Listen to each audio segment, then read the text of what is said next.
Hello, everyone. I'm Dr. Galen Henderson of the Brigham and Women's Hospital Department of Neurology and Director of Neurocritical Care. I'm here to talk with you today regarding the approach to the comatose patient or the examination of the comatose patient. I have no industry relationships to disclose. This is going to be the outline over the next 35 or 40 minutes or so. We'll review states of consciousness and coma pathophysiology, to discuss major syndromes of impaired states of consciousness, review how to examine the sedated and comatose patient, and discuss the complete comatose examination, which is the same as the brain death exam. Let me give you an example of why this is important. Let me tell you why this is important, because here is a case. A 51-year-old man presents with a history of being found in his bed by his friends unresponsive. They called the emergency medical response team, and the patient was intubated in the field. He was taken to the hospital and later described as non-responsive and non-focal. You're now called to evaluate this comatose patient yourself. So the neurological exam is incredibly important, and it remains a critical station in the clinical decision-making process. Does the patient who just collapsed in the street have cardiac disease and cardiac arrest or cerebral hemorrhage? Is the patient with back, leg pain, leg weakness, and numbness suffering from a degenerative joint disease or impending spinal cord compression? Does the patient with nausea and vomiting need a GI consult or a head CT to evaluate for a brain tumor and increased intracranial pressure? The examination can help make this determination.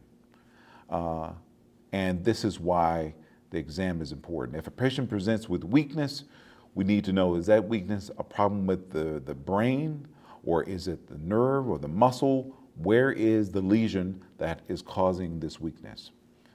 So let's start with the brain and the comatose patient. So this is the brain in its hermetically sealed box. The different lobes, frontal lobes, temporal lobe, frontal lobe, parietal lobe, and occipital lobe. Pieces are being removed. We can see a better visualization of the brainstem. Consciousness is something that is multifaceted, and there are two essential components of consciousness. One is alertness and awareness. Alertness is arousability. This is a prerequisite for other aspects of consciousness. Full awareness is the appropriate behavioral response that involves sensation, perception, memory function, attention, and cognition. So it is important to note these things. And when we look at levels of consciousness, here are how things are categorized. The patient may be alert, lethargic, which is easily aroused with mild stimulation but can maintain that arousal. Somnolent is easily aroused by voice or touch, awakens and follows commands, but required stimulation to maintain arousal. For a patient that is obtunded or stuporous, they are arousable only with repeated and painful stimulation. Verbal output is unintelligible or nil, and some purposeful movement to noxious stimulation. Comatose patient, meaning there's no arousal with vigorous stimulation, no purposeful movements or only posturing, brainstem reflexes, and often absent or present respirations, which may be varying. Even though they are categorized by this, the most important thing is to stimulate the patient and describe what stimulation is given and the type of response. We do see that people will confuse somnolent with being obtunded versus stuporous versus lethargic. So it is probably best to describe the stimulation that's being given and the response. In regards to the major clinical syndromes of states of consciousness or unconsciousness, PVS is persistent vegetative state, coma, and locked-in syndromes. And we see several areas of how they differ.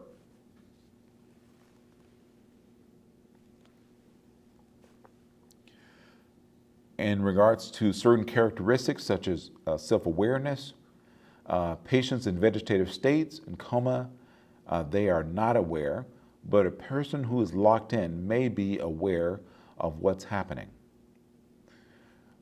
Of these three groups, persistent vegetative state patients may have sleep-wake cycles. Comatose patients do not.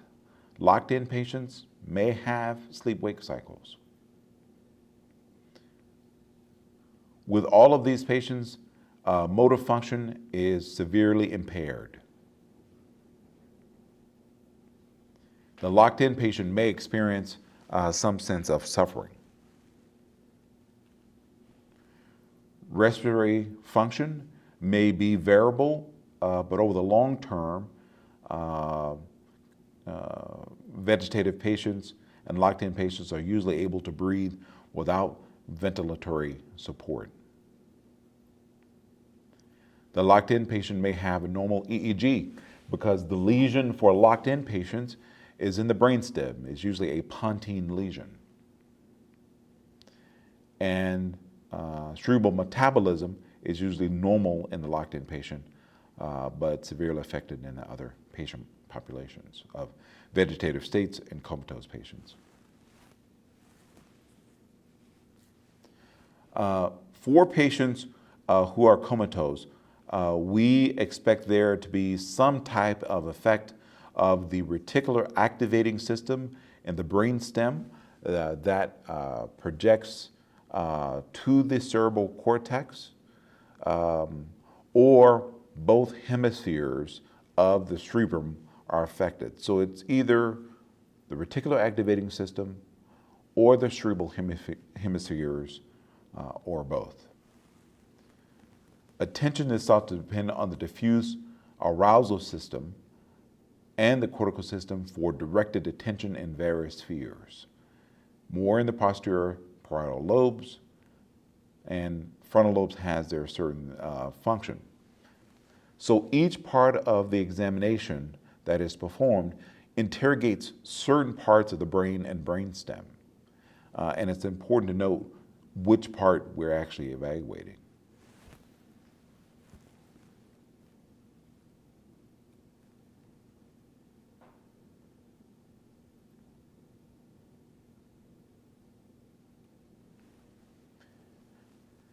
In going through the examination, taking the history is 80% of localization of where the problem is.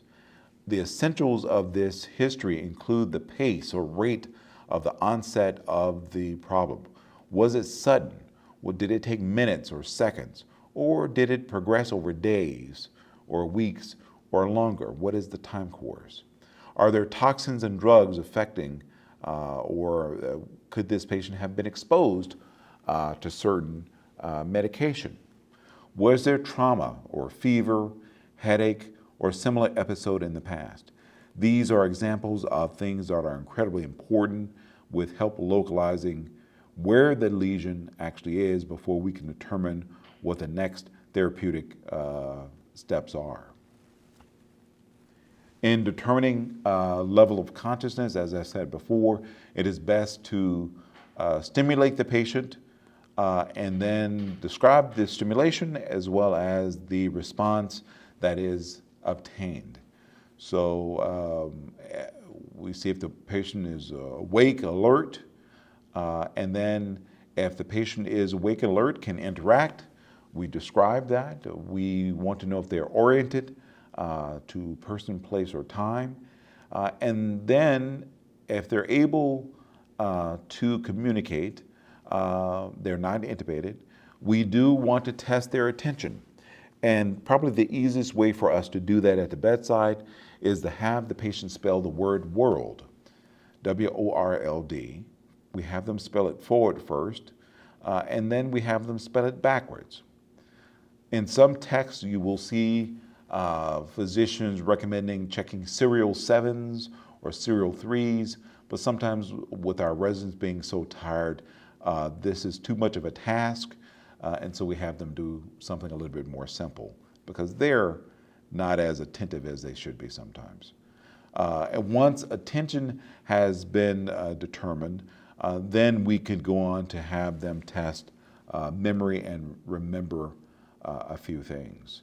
Usually three or four unrelated things. While meeting the patient, when we walk into the room, we're constantly watching the patient because it yields considerable information. The predominant posture of the limbs and the body, the presence of or absence of spontaneous movement of one side or the other, the position of the head, the eyes, the rate and depth of respirations give a tremendous amount of information. We're checking level of consciousness by calling his or her name, seeing if they can follow simple commands: stick your tongue out, open your eyes, close your eyes, show me your thumb. And we will give them more and more complex commands. Take your finger, point to the ceiling and then to the floor, so on and so on, just to get a sense of how well they can do.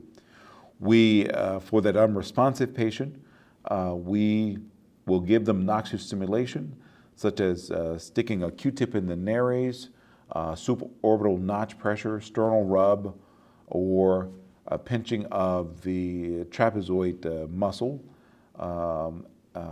seeing if we can elicit any kind of response, movement, posturing, anything. We can also perform a Glasgow Coma score, which is something that is used primarily for trauma patients. We do say that those patients with Glasgow Coma scores of less than 9 are comatose patients, or with severe head injuries. With the neurological observation, we look at respiratory patterns to see if their breathing is normal, or if they're chain stroke breathing or have central hyperventilation.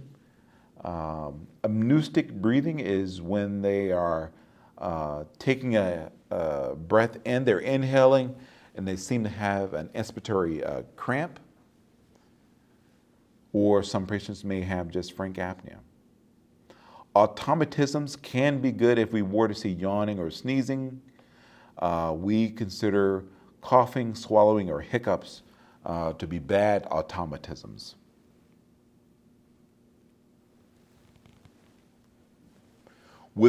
So right now, just based on what we've done in that limited interaction, we've determined if the patient was comatose or not. And then we start checking the brainstem. We interrogate the brainstem to see if there's a lesion in this very small structure. In the unresponsive patient, number one, cranial nerve 1 is not available for testing. And if you were to use things like smelling salts, basically that is an irritant, and that tests cranial nerve 5, not cranial nerve 1. With cranial nerve 2 and 3, we check the visual fields to see if there are any visual field deficits. We also look at the pupillary response and look at the fundi to make sure that there is no retinal issues at hand. We look at eye movements with cranial nerves 3, 4, 6, and 8, along with pupillary size and reaction. And if we can elicit response, we will use cold caloric responses to see if there's any movement of the eyes. If there is no movement of the eyes with caloric responses, we know that the brainstem has been severely damaged. In checking the cranial reflex, remember this is sensory is cranial nerve 5, the motor portion of the reflex is cranial nerve 7. 9 and 10 represent the gag reflex and swallowing reflex. And we cannot check cranial nerve 11 and 12 accurately in the comatose patient. Examination of eyes are of great diagnostic importance. We specifically write the size and the shape and the light reflexes. If the pupil is going to be reactive from 4 millimeters to 2, we document that. If we were to look in the chart and see something like perla, we know that that patient has not been examined. The pupil may become oval or pear-shaped in appearance or a little bit off-center in some patients if they were to have structural lesions. As the midbrain displacement continues, both pupils dilate and become unreactive to light. In the last step of the evolution of brain compression, there tends to be a slight reduction in pupillar size on both sides to 5 millimeters or smaller.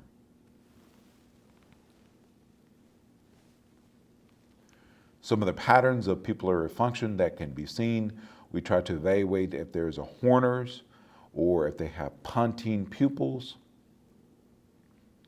or a lesion in the medulla causing a Horner's exam, or if the patient has roving eyes, like a slow windshield wiper, we think of general metabolic derangements because that typically does not affect pupils, but the eyes are roving back and forth, and they typically will have bihemispheric type damage. Usually metabolic, but it can also be structural. There's some major exceptions are drugs that may dilate the pupils and opiates, which can cause pinpoint pupils. If we were to see eye movements only in the vertical plane, this usually means that there has been a brainstem type lesion because the brainstem gives us the ability to move our eyes to the right and left. And if we can't move our eyes to the right and left, we have to think that there is some lesion that's making that happen.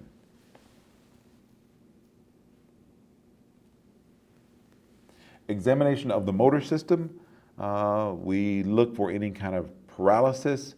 As I said, we look for spontaneous movement, and then we stimulate the patient with noxious stimulation in all 4 extremities to see if there's any type of posturing. People will document whether there is decorticate posturing or decerebrate posturing. Years ago, people would say that decerebrate posturing is worse than decorticate posturing, but I guarantee you both are bad. So if you were to see this, please document this motor finding. We check for sensory deficits.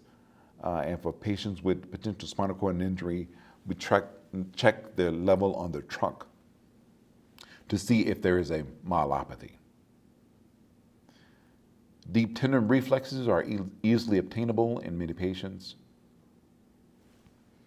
And then to look for long tract signs or anything that affects the upper motor neurons or lesion within the spinal cord, brain stem, or brain, we will scratch the bottom lateral portion of the foot to see if the big toe goes up. And if it does go up, we know that there has been some type of lesion that has affected the neural axis.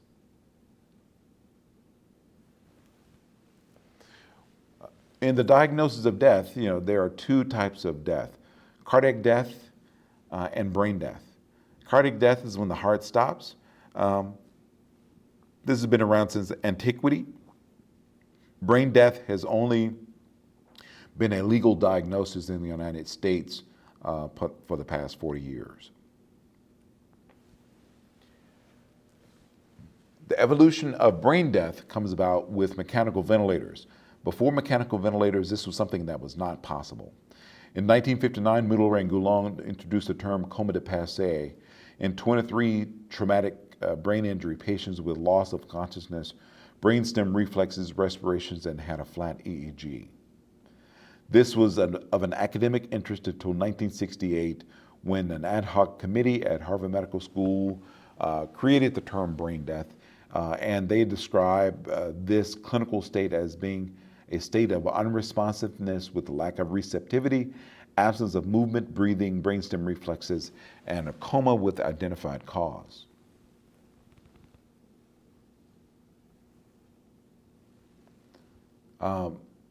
With brain death, there is no cerebral response to any painful stimuli. The spinal reflexes are permitted, but no posturing is allowed. And there should be absent brainstem reflexes. With the examination for brain death or the full comatose exam, as I said, it's the same exam. We determine if the patient is in a coma or not, and that's very easy to do. We try to arouse the patient, and if we cannot arouse the patient and the patient continues to be there looking asleep with their eyes closed, that patient's comatose. Examination of brainstem reflexes. We see if there are pupillar responses, any corneal reflexes, any movement of the eyes. We try to do cold calorics or passive head maneuvers looking for the oculovestibular reflex. And if there are no brainstem function, we make the assumption that the brainstem has been affected. And the apnea test is the way we test the lowest part of the medulla. So even though it is the respiratory centers that we are investigating, the respiratory centers are in the lowest part of the medulla, and we perform the apnea test. With this, we want to start with their core temperature, at least 97 degrees Fahrenheit or so, with a systolic blood pressure greater than 90. We want patients to be at least euvolemic and start with a PCO2 of around 40. It can be a little bit higher or a little bit lower. And we pre-oxygenate these people with 100% oxygen for a period of time. And then we completely disconnect the ventilator and have a silastic tube going into the trachea and give them 100% oxygen.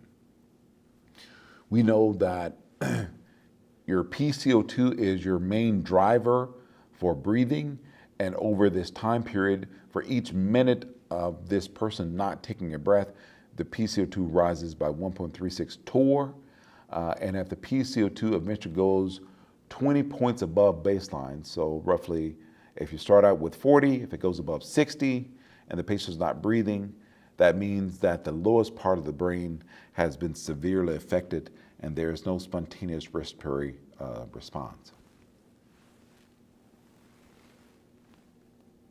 So this summarizes what I just said. If there's no respiratory movement and the PCO2 is greater than 60 and there's no breathing, the apnea test is positive, supporting the diagnosis. If the patient becomes unstable, starts to desaturate, things happen very slowly during the apnea testing. And so it never really happens quickly. So if they start to desaturate, it happens slowly. If the blood pressure starts to drift downward, it happens slowly. You can increase the blood pressure regimen. But if they start to become unstable, we can send the gas and immediately hook them back up to the ventilator.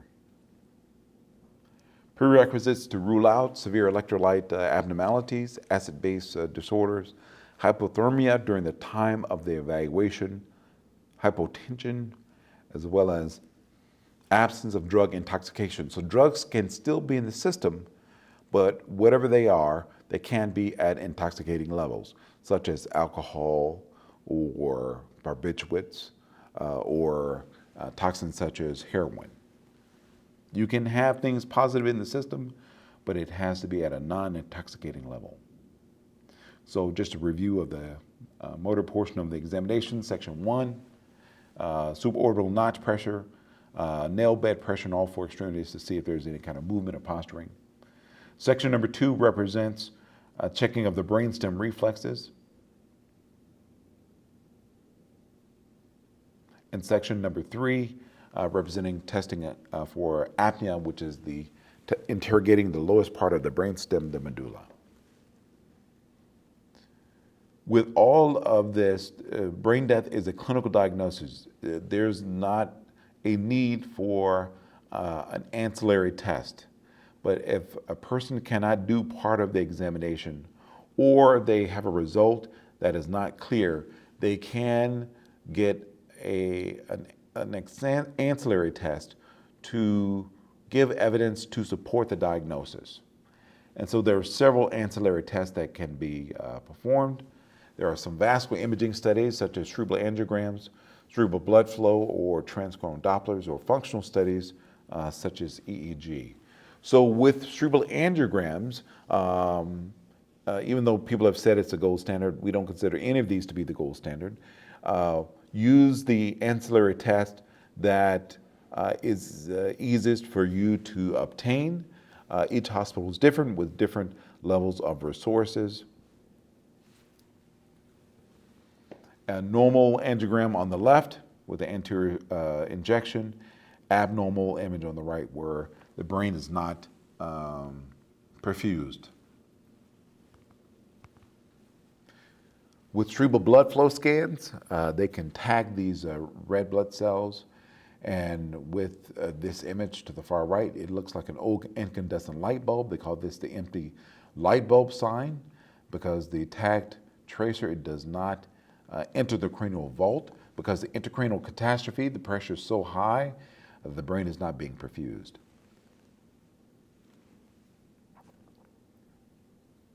We can see from the arrows here, patient having a hot nose because that is part of the external carotid which feeds the face. Sometimes we can also see hot ears as well.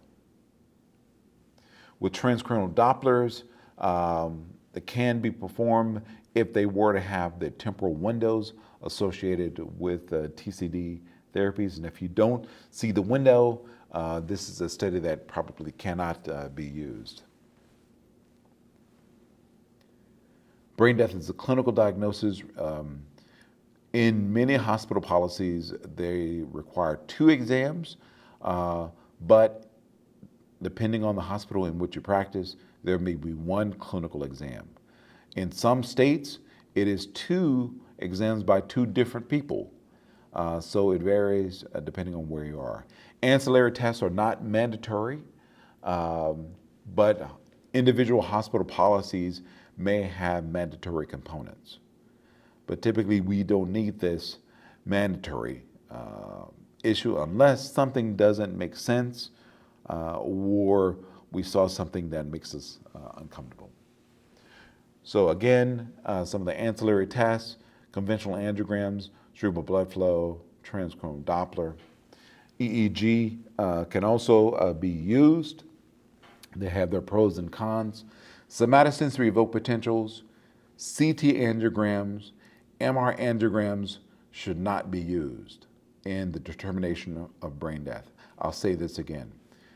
Somatosensory evoked potentials, CT angiograms, MR angiograms should not be used for the diagnostic purpose of brain death.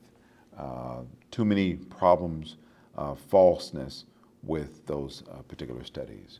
Here's an example of an EEG tracing as the patient progresses towards brain death, going from the far left to the far right. This entity of brain death is agreed upon around the globe, but as far as how it's done varies from place to place. And who can make that diagnosis does vary. So overall, we did talk about the levels of consciousness and coma pathophysiology. We discussed some of the major clinical syndromes and the differences of persistent vegetative state, comatose state, and locked-in state.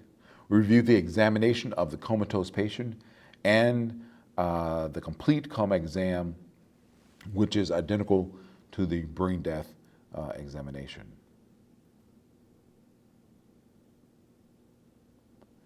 Question number 1.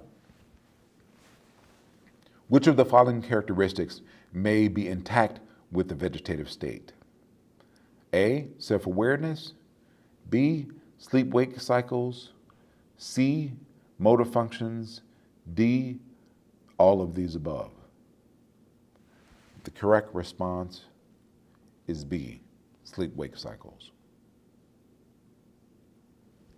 Question number 2, which characteristics are intact in coma? A, self-awareness, B, sleep-wake cycles, C, motor function, D, none of these listed above. The answer is D, none of these listed above.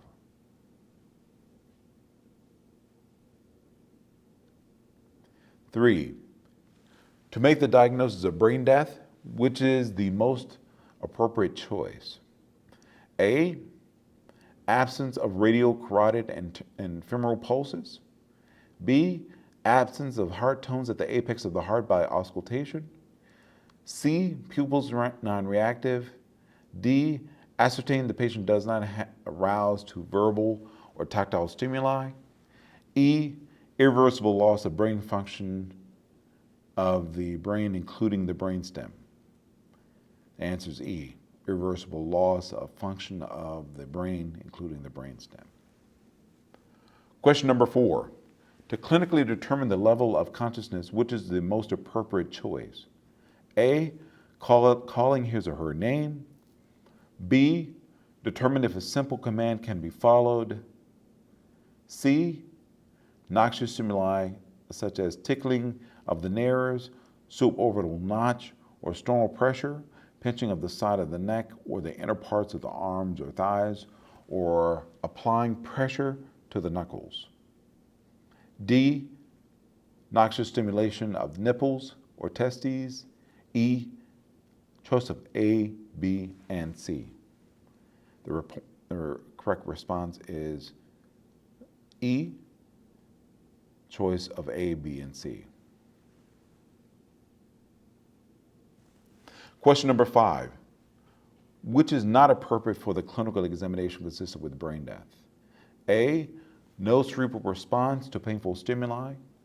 B, absence of brainstem reflexes. C, apnea examination. D, decerebrate posturing. E, none of these above. The correct response is D, decerebrate posturing.